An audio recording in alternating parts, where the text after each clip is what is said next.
اور ماں کا دودھ پی کے حرام کرنے والوں،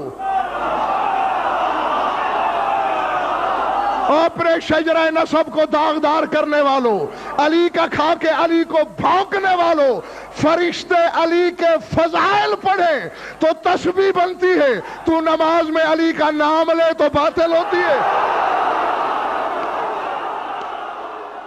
اگر تو نے علی کی امامت میں کسی کو شریک کیا، تیرے عمل حبط ہو جائیں گے۔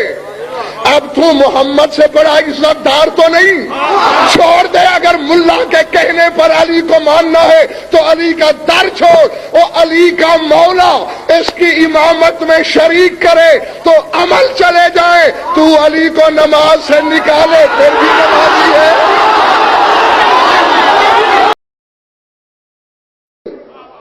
سارے مولوی مل کے جلا دو وہ کتابیں، پھاڑ دو کتابوں سے وہ صفحے جن میں میرے مولا کا یہ فرمان ہے کہ میں حی علی الصلاح ہوں، میں حی علی الفلاح ہوں، میں حی علی خیر العمل ہوں۔